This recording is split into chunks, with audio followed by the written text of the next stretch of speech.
Hi, I'm Alison. Welcome to Dream Chasers Adventures in Happiness, where my band of superhero guests and I share with you tales of daring do, life-changing journeys towards living our best lives. If you're after an injection of inspiration and ideas to live the life that you want and deserve, you're in the right place. Let's dive in.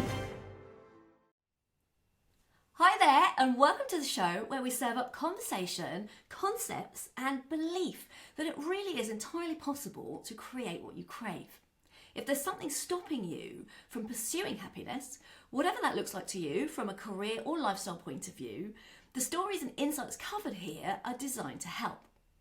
Today, I'm going to delve more deeply into a subject that I touched on in my inaugural episode and share how my body gave me very clear physical signals that the work and life choices I had made were not working for me. And I'm going to use my own personal story to showcase how my body created physical health problems in response to the way I was living and working, which wasn't really aligned to my true self at all. Plus, I'll also explain how you can tap into your own body's physical responses to sanity check decisions and choices and really use it as an indicator for what's right or wrong for you from a career and life point of view. Louise Hay of Hay House Publishing fame got it right when she wrote the really insightful book, The Body Keeps the Score. Because in my experience, and also in a lot of my clients, it seriously really does. So let me begin by painting a picture for you of what happened with me. Probably about 5 years into my working life, so I was about 26 at that point, my health problems started. It began with a kind of sort of general malaise, like I felt tired and drained of energy a lot of the time. But I just sort of put it down to working and playing hard and to be honest, didn't really take much notice of it. But as time went on, over the next couple of years, it gradually got worse. And I started experiencing stomach issues on top of the tiredness. So it sort of meant my stomach was bloated a lot of the time. I regularly got indigestion and I felt a level of discomfort in my gut that was with me a lot of the time. It was causing me enough problems that I went to see the GP several times and I was told that it was irritable bowel syndrome, which I think is a good catch-all these days for these sorts of symptoms. So I was given some antispasmodic tablets and sent on my way. The challenge is that those tablets didn't really do anything. Like, they didn't reduce the symptoms or remove the problem. So, being 28 at the time and sort of, thinking, oh, this is just the way I am, I battled on. Now, 2 years on from that, and really fed up by then with the way that I felt, I decided to be proactive and try and find a cure myself. This meant I had to go at Chinese medicine. So I wandered into a high street practitioner's and they looked at my tongue and asked me lots of questions and they gave me a concoction of herbal tablets to take. Now, God only knows what was in those tablets because all the labels were in Chinese, but they had absolutely no effect whatsoever. Now, not one to give up, my next call was diet related. Now, by this time, I'd heard of a test that you could take where you sent off a strand of your hair with the follicle attached, and it basically told you what foods to cut out or avoid based on your DNA profile. Now, looking back, I'm sure it was absolute hocus pocus, particularly because technology back then was, nowhere near as advanced as it is now. But at the time I was desperate, and so I was just like, I'll just give it a go and find, because I wanted to find an answer. Now, what followed was a 6-month restrictive diet of no wheat and no dairy. I pretty much cut out everything, and at first it seemed to work. Like, my digestive problems died down, basically because I wasn't eating anything that was difficult to digest, and I genuinely thought I'd found my answer.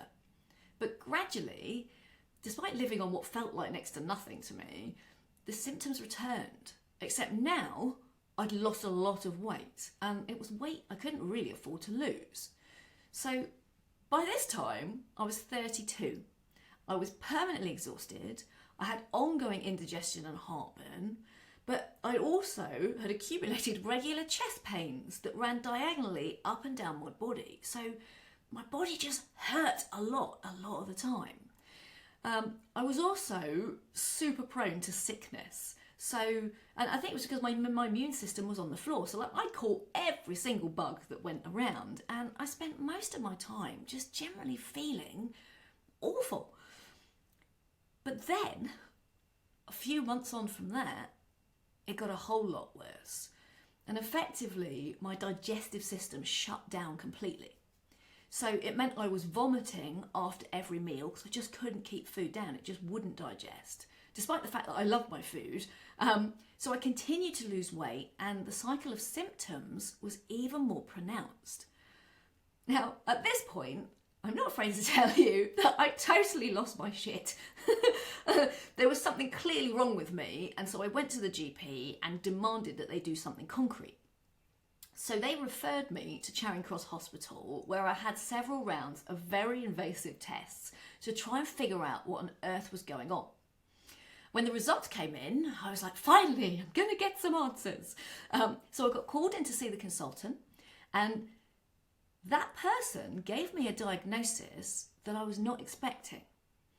So he sat me down and he said, look, I'm going to give you the good news first. The good news is that we have found absolutely nothing, like zilch. There is nothing physically wrong with you.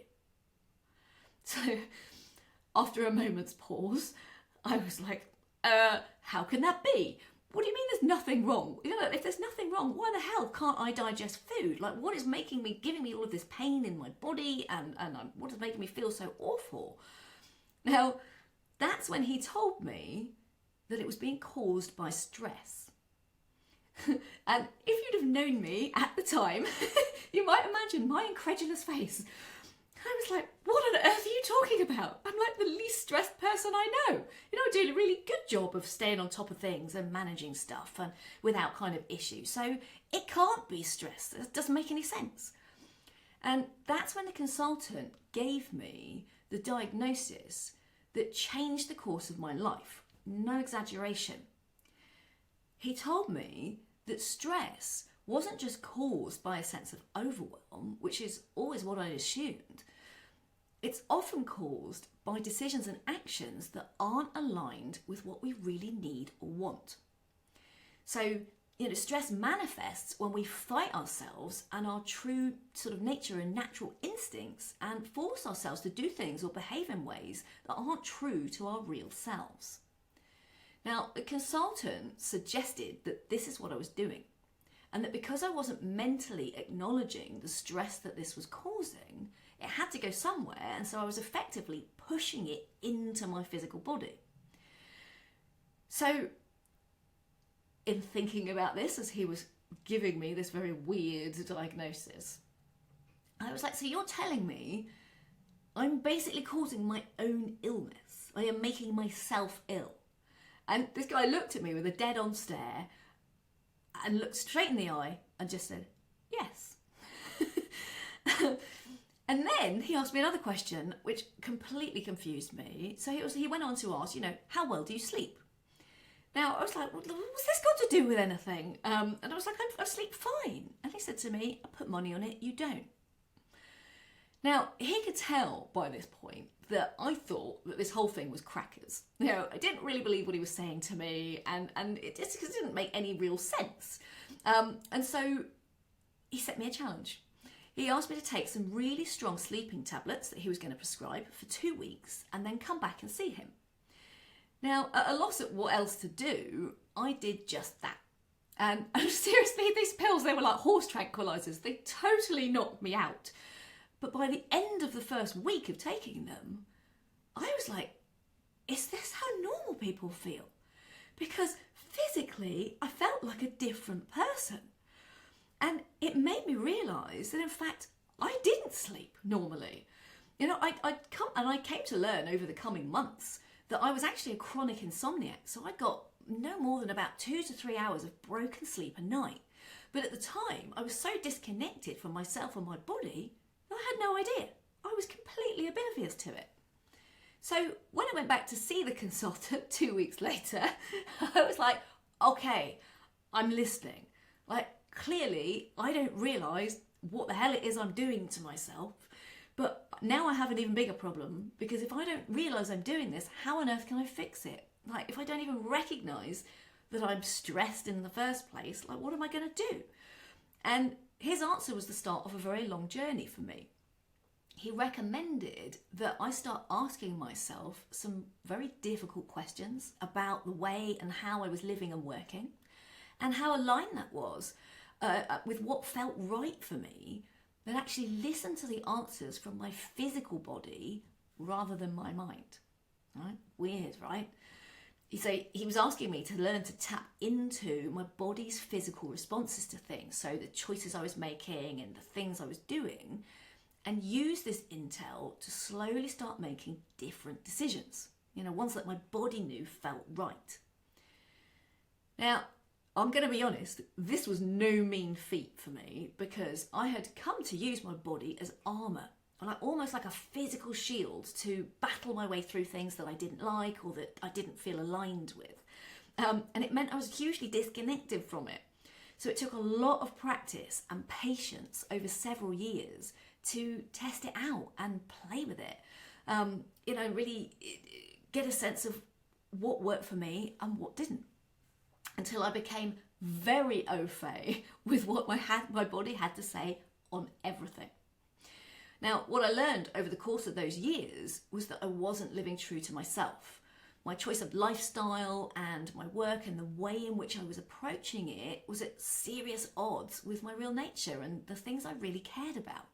Basically, I was contorting myself to fit a mould, operating out of character, and ignoring every single kind of gut instinct I had about what was right for me. So this is actually something that my clients do a lot, for the same reasons that I did it. Because, we just made the assumption that this was just reality, right? Work and life is the same for everyone, or at least in the Western world. And that you just have to do your best and battle through and make those compromises. And it often means that we end up chasing goals and expectations that society and culture and family and even friends lay out for us, which aren't truly what we need or want. So, what happened after this diagnosis I had and my dawning realizations based on my body's responses? Well, today I use my body to make most of my decisions. And that's everything from what I pick up on a menu in a restaurant. So my body chooses what I want to eat rather than my mind. And honestly, I've got my sister doing this and she just thinks it's brilliant. She loves it. I use my body to decide, whether or not I want to go to that party or that social event, to what kind of movement I do in a day, what people I spend my time with. And obviously, it's played a huge part in helping me select the work that I do now and the clients that I work with. It's why my business is called Live True, because I help clients discover and make career and life choices that wholeheartedly align with who they are, what they really want, and what they love the most. Finding ways around the things that our minds tell us aren't possible. So if my story resonates with you, whether you're suffering from any kind of physical symptoms yourself, or you're just interested to understand how you might tap into your own body's responses to things to learn what's good and not so good for you, there's actually a really simple way to start accessing it. And I wish I had known about this way back when I started my journey of trying to connect to my own body. It's a simple tool that Martha Beck, who is the American life coach that I trained under, calls shackles on, shackles off. So whenever you're going to make a decision about an activity, a person, a place, or a situation, or you're already in it, even if it's something that you haven't actually chosen yourself, pay attention to whether your body's physical response and reaction is shackles on or shackles off. Now, shackles on means that you have a physical feeling of being contorted. So, it's a feeling of kind of being trapped and limited and uncomfortable. Some people experience quite a kind of heaviness within their physical body, a kind of recoiling and constriction. You get the picture. It's basically, it physically feels, oh. For me, it's always in my chest area and it's like I'm being squeezed and crushed. By contrast, shackles off means that you feel physically light and open and free. So it's a feeling of sort of expansion and ease in your body. A lot of people report kind of almost feeling quite joyful in their body and sometimes enlightened. And it physically feels like freedom and like a yes from your body. Now, I have my clients play around with this, and they're often surprised by the answers from their body versus their minds. And that's because our minds can do a great job of convincing us of what's possible or permissible for us. And it can lead us to decisions that don't really serve us very well. But the most important thing in everything I've been talking about is that your body doesn't lie. While your mind can argue with you and find all sorts of rationales for even the very worst of ideas for you, your body can't. It can only state the truth. It either feels physically good, neutral, or physically bad. It can't pretend.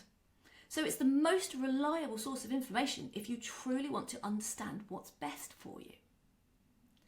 So I will leave you with that thought.